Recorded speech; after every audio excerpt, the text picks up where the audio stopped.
বন্ধুরা, আমাদের সামনে এমন কিছু উদ্ভিদ থাকে বা এমন কিছু গাছ থাকে যে গাছের ফল, যে গাছের পাতা বা যে গাছের শিকড় সেগুলি এতটাই বেশি শক্তিশালী, সেগুলির মধ্যে এতটাই দিব্য গুণ থাকে যে একজন মানুষের ভাগ্যকে তৎক্ষণাৎ পরিবর্তন করতে পারে। সেই গাছগুলির মাধ্যমে মানুষ দরিদ্র থেকে অনেক বড় ধনবান ব্যক্তি হতে পারে। আজকের এই ভিডিওটিতে আমি আজকে ঠিক তেমনই একটি গাছের কথা বলবো, যে গাছের সাহায্যে মানুষ তার ভাগ্যকে পাল্টাতে পারে।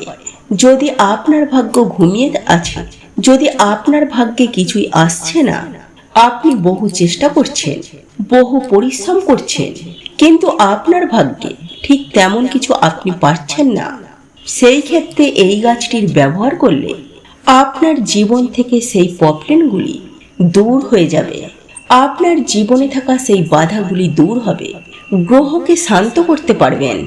একজন মানুষের জীবনে যখন উন্নতি চান, একজন মানুষ হয়তো ধনবান ব্যক্তি হতে চায়, সে যদি খুব শীঘ্রই জীবনে সাকসেস চায়, তাহলে তার কুণ্ডলিতে থাকা সেই গ্রহগুলি স্ট্রং হতে হবে।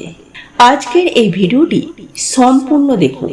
যারা আজকের এই চ্যানেলে নতুন রয়েছেন তারা চ্যানেলটিকে সাবস্ক্রাইব করুন, পাশে দেওয়া বেল বটনটি অবশ্যই ক্লিক করুন এবং এই ভিডিওটিতে একটি লাইক ও একটি শেয়ার করবেন, যাতে ভিডিওটি অন্যরা দেখেও উপকৃত হতে পারে।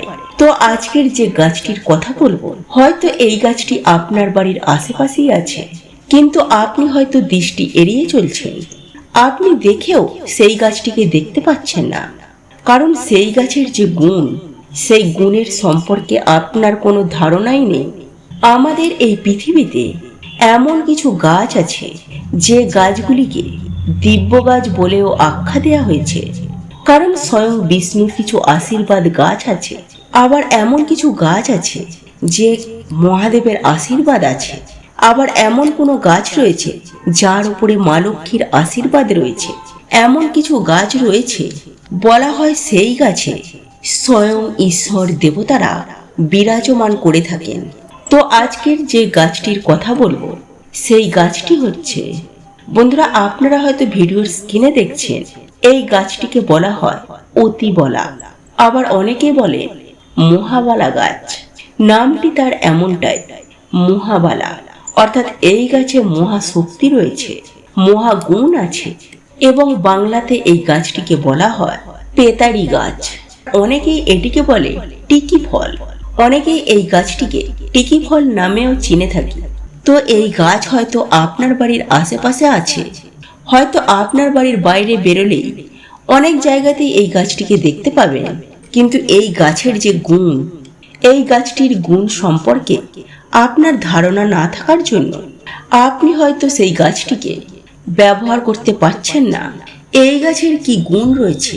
এই গাছের এমনটাই গুণ আছে যে এই গাছ দ্বারা মানুষ তার নবগ্রহকে শান্ত করতে পারে। এই গাছ দ্বারা, এই গাছে এমনই গুণ আছে যে এই গাছ যার সঙ্গে থাকবে তার জীবনে কোনোদিনও কোনো খারাপ প্রভাব পড়বে না। অনেক সময় হয় না, আমাদের জীবনে কিছু খারাপ প্রভাবের জন্য আমরা প্রতিবার বা বারংবার আমরা প্রতিটি জায়গায় অসফলতা অর্জন করে থাকি। তো এই গাছে এতটাই শক্তি রয়েছে, যার কাছে থাকবে তার জীবনে কখনো কোনোদিনও খারাপ প্রভাব পড়বে না। বাড়িতে যদি এই গাছ থাকে, তাহলে বাড়িতে যত ধরনের কষ্ট আছে, বাড়িতে তো বিভিন্ন ধরনের কষ্ট থাকে, সেই কষ্ট হয়তো কারো বাড়িতে অসুস্থ রয়েছে, হয়তো কোনো কোনো বাড়িতে শান্তি নেই, এই গাছ যে বাড়িতে থাকে সেই বাড়িতে সকল ধরনের কষ্ট একেবারে দূর হয়ে যায়। এই গাছ থাকলে সকল পীড়া দূর হয়ে যায়। এই গাছ বাড়িতে থাকলে ধনের পরিমাণ খুব বেশি বৃদ্ধি করে। বিধি অনুযায়ী যদি এই গাছকে বাড়িতে রাখা হয়, তাহলে ধনের পরিমাণ বৃদ্ধি করবে।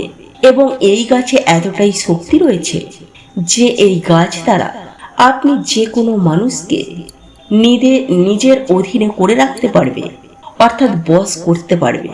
অনেক সময় হয় আপনি কোথাও কাজ করছেন, আপনার যে উপরওয়ালা রয়েছে সে আপনার কথা শুনছে না বা আপনার কথাকে গুরুত্ব দিচ্ছে না, এই গাছ দ্বারা আপনি আপনার উপরওয়ালাকে এমনটা বশে করতে পারবেন যে আপনার কথা সে মন দিয়ে শুনবে এবং আপনার মতেই সে করবে।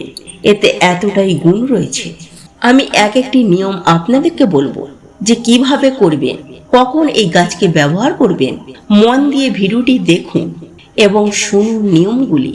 বন্ধুরা, সর্বপ্রথম হচ্ছে, যদি নবগ্রহকে আপনি শান্ত করতে চান, নবগ্রহ বুধ, বৃহস্পতি, সূর্য, চন্দ্র, এই যে নবগ্রহ রয়েছে, প্রতিটি গ্রহই আমাদের জীবনে উন্নতির কারণ। একটি গ্রহ একটি জায়গায় থাকে এবং সেগুলি আমাদের ভাগ্য যদি ভালো হয়ে থাকে তাহলে সেই গ্রহের দ্বারা আমরা উন্নতি সাধন করে থাকি, জীবনে সুখ শান্তি পেয়ে থাকি, জীবনে আমরা অনেক বড়লোক হয়ে থাকি। জীবনের প্রতিটি কার্য আমরা খুব সহজভাবে করতে পারি। বন্ধুরা, বলা হয় গ্রহের যা পজিশন, সেই পজিশনকে ভালো রাখতে হয়। গ্রহের পজিশন অনেক সময় আমাদের জীবনে অনেক চেঞ্জ হতে থাকে। কিছু সময় হিসাবে গ্রহের পজিশন চেঞ্জ হতে থাকে। যখন গ্রহের পজিশন চেঞ্জ হয় অর্থাৎ পরিবর্তন হয়, সেই সময় মানুষ হিসাবে বিভিন্ন মানুষের জীবনে ভাগ্য পরিবর্তন দেখা যায়। বন্ধুরা, নবগ্রহকে শান্ত করার জন্য এই গাছটিকে অত্যন্ত একটি প্রয়োজনীয় গাছ। যারা এই গাছটি ব্যবহার করবেন, যারা এই গাছটি বিধি নিয়ম অনুযায়ী ব্যবহার করবেন, তাদের জীবনে নবগ্রহ খুব ভালোভাবে শান্ত থাকবে। একটি গাছের প্রতিটি গ্রহকে শান্ত করবে। এই গাছ প্রতিটি মানুষের ভাগ্যকে স্টেবল করবে। তো বন্ধুরা, এই গাছটিকে কি করতে হবে? আপনারা যে কোনো বুধবার দিন এই কাজটি করবেন। বুধবার দিন এই গাছের শিকড় নিয়ে আসবেন, অর্থাৎ মূলটি নিয়ে আসবেন, এবং এটি আনার পর সেটিকে ভালোভাবে ধুয়ে নেবেন। ধোয়ার পর আপনি সেই শিকড়টিকে ধূপ ধুনো ইত্যাদি দেখাবেন সেই শিকড়টিকে, এবং ওই বুধবার দিনই একটি রূপোর তাবিজে সেই শিকড়টিকে আপনি ধারণ করুন। এই শিকড় আপনার সঙ্গে থাকবে, আপনার শরীরে টাচ হয়ে থাকবে। আপনার নবগ্রহ খুব স্ট্রং হবে, খুব শক্তিশালী হবে। যাদের শরীরে এই শিকড়টি টাচ হয়ে থাকবে, অনেক সময় কিছু খারাপ শক্তি, কিছু অশুভ শক্তি আমাদের উপর এতটাই ভর করে বসে যে আমাদের বাড়িতে খারাপ শক্তি ভর করে। হঠাৎ করে সুন্দর বাড়ি অনিষ্ট হয়ে যায়, তাদের মধ্যে মিলমিশ থাকে না, তাদের মধ্যে ঝগড়া বিবাদ শুরু হয়ে যায়, টাকা পয়সা বাড়িতে আসা কমে যায়, ব্যবসাটি খুব খারাপও হয়ে যায়। অর্থাৎ বাড়িতে থাকা প্রতিজন ব্যক্তির জীবনে কিছু না কিছু খারাপ প্রভাব আসা শুরু করে দেয়। তো বন্ধুরা, বাড়িটিকে পাওয়ারফুল রাখার জন্য, অর্থাৎ শক্তিশালী রাখার জন্য, এই যে গাছ, এই গাছের একটি শিকড় নিয়ে আপনি কি করবেন? হনুমানজির মন্দিরে যাবেন যে কোনো মঙ্গলবার দিন। হনুমানজির মন্দিরে গিয়ে, আর যদি বাড়িতে আপনার হনুমানজির ফটো বা ছবি থাকে তাহলে সেখানেও করতে পারেন। সব থেকে বেটার হবে আপনি বাড়িতে বসে এই কাজটিকে করুন। এই গাছের শিকড়টি নেবেন, সেটিকে ভালো করে শুদ্ধ পবিত্র জল দিয়ে ধুয়ে নেবেন, পরিষ্কার করে নেবেন, এবং হনুমানজির পায়ের সামনে, অর্থাৎ ফটোর পায়ের সামনে সেই শিকড়টিকে আপনি রেখে দিন। ওই শিকড়টি আপনি 24 ঘন্টা রেখে দেবেন এবং সকাল সন্ধ্যায় আপনি ওটিকে ধূপ ধুনো দেখিয়ে নিন, এবং এটি 24 ঘন্টা পার হয়ে যাওয়ার পর আপনি একটি লাল কাপড়ে সেই শিকড়টিকে আপনি বাঁধুন। বাঁধার পর আপনি আপনার হাতে ধারণ করুন। যে ব্যক্তির জীবন থেকে রোগ যাচ্ছে না, সেই ব্যক্তি এই শিকড়টি বাঁধার সঙ্গে সঙ্গে সে রোগ মুক্ত হয়ে যাবে। অনেক সময় আমাদের জীবনে এরকম অনেক ব্যক্তি হয়ে থাকে, অনেক ছোট ছোট একের পর এক রোগ থাকেই তাদের, এবং যাদের শরীরে কিছু না কিছু রোগ থাকে তাদের জীবনে অনেক প্রবলেম হয়ে থাকে। রোগমুক্ত হওয়া মানুষ খুবই দরকার। তো বন্ধুরা, এই শিকড়টিকে লাল কাপড়ে বেঁধে হনুমানজির সামনে রাখুন। 24 ঘন্টা রাখার পর লাল কাপড়ে বেঁধে হাতে ধারণ করুন।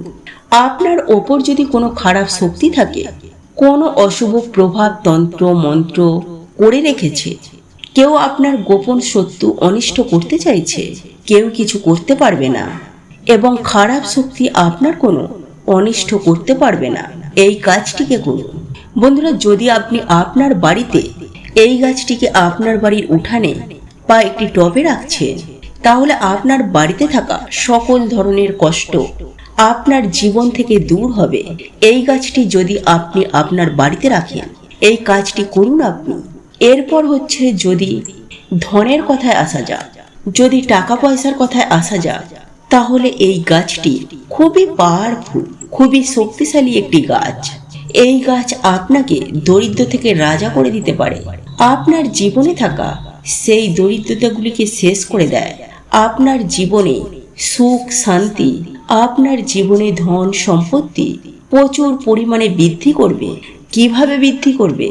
আপনি বিভিন্ন ধরনের সুযোগ সুবিধা পাবেন।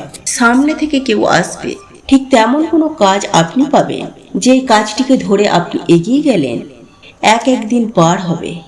আপনার জীবনে প্রচুর উন্নতি আসা শুরু হবে। যেটাই করবেন সেটাতেই আপনি উন্নতি পাবেন এবং প্রত্যেকটি মানুষ আপনাকে সাপোর্ট করবে। মানুষ আপনাকে কাজ দেবে, আপনার উপর বিশ্বাস করবে। আপনি যেখানে যাচ্ছে সেটাই হবে। এবং যদি আপনার কোনো দোকান থেকে থাকে, সেটা ছোট দোকান হোক বা বড় দোকান, আপনার দোকানে যদি তেমন কিছু জিনিসপত্র যদি না থাকে, অর্থাৎ আপনার কাছে কোনো পুঁজি নেই, আপনার কাছে মূলধন নেই, আপনার ক্যাপিটাল নেই, আপনি ইনভেস্ট করতে পারছেন না, সেই দোকানটিতে গ্রাহকের সংখ্যা কম হয়ে গেছে, তাহলে এখনের বলা এই উপায়টিকে আপনি করুন। আপনাকে কি করতে হবে? আপনাকে একটি লাল কাপড় বা একটি সাদা কাপড়ে আপনি নিয়ে নেবেন এবং এই গাছের শিকড়টিকে আপনি ধুয়ে মুছে নিয়ে নেবেন। আপনি সেটাকে ধূপ ধুনা দিয়ে পুজো করুন। পুজো করার পর একটি লাল কাপড়ে বা সাদা কাপড়ে বাঁধুন। আপনার যেখানে দোকান আছে, সেই দোকানে যেখানে ক্যাশ বাক্সে আছে, সেই ক্যাশ বাক্সটি লক্ষ্মীর স্থান, সেইখানে আপনি রেখে দিন। বা যদি আপনার বাড়িতে ধনের যেখানে স্থান রয়েছে, যেখানে আপনি টাকা পয়সা রাখছেন, সেখানেও একটি লাল কাপড়ে বা সাদা কাপড়ে সেখানে বেঁধে রেখে দিন। এই কাজটি করুন। যদি আপনি কাউকে বশ করতে চাইছেন, কাউকে, ধরুন আপনার কেউ কথা শুনছেন না, বা আপনাকে কেউ অবিশ্বাস করছে, বা আপনাকে কেউ গুরুত্ব দিচ্ছে না, আপনার মান সম্মান করছে না আপনাকে, এমন যদি হয়ে থাকে, তাহলে এই গাছের শিকড় নেবেন, শিকড়টিকে পরিষ্কার করে ধুয়ে নেবেন, সেটিকে পেস্ট করে নেবেন। সেটিকে পেস্ট করে নেওয়ার পর, অর্থাৎ একটি গুঁড়ো বানিয়ে নিলেন, আপনার কপালে প্রতিদিন তিলক করবেন। আপনার যে অনামিকা আঙুল রয়েছে, সেই ডান হাতের অনামিকা আঙুল দিয়ে আপনি এটিকে তিলক করুন। আপনি যাকেই চাইছেন তাকেই বশ করতে পারবেন। আপনার কথা শুরু করবেন, আপনার কথা শোনার শুরু করবে সেই ব্যক্তি এবং আপনার মতেই সে চলবে, আপনাকে গুরুত্ব দেবে, আপনাকে সম্মান করবে।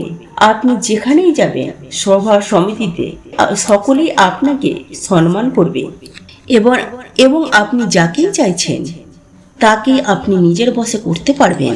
তো বন্ধুরা, এই কাজটিকে করুন। এই গাছগুলি আমাদের জীবনে অনেক ভালো প্রভাব দিয়ে থাকে, অনেক ভালো কিছু করে থাকে। যদি এই গাছগুলিকে বুদ্ধিমতো ও সময় অনুযায়ী যদি সেই গাছগুলিকে আমরা ব্যবহার করতে পারি, তো আশা করছি আজকের ভিডিওটি আপনাদের ভালো লেগেছে। এবং যে কোনো প্রতিকার যখনই করবেন, সর্বপ্রথম সেই প্রতিকারটির ওপর বিশ্বাস রাখবেন, ঈশ্বরের প্রতি বিশ্বাস রাখবেন, ভক্তি রাখবেন, আস্থা রাখবেন। যদি মনে বিভিন্ন ধরনের সন্দেহ থাকে, সংকোচ থাকে, হবে কি হবে না, তাহলে সেই মনে সন্দেহ বা সংকোচ নিয়ে তাহলে সেই সময় আপনি ওই প্রতিকারটি করতে যাবেন না।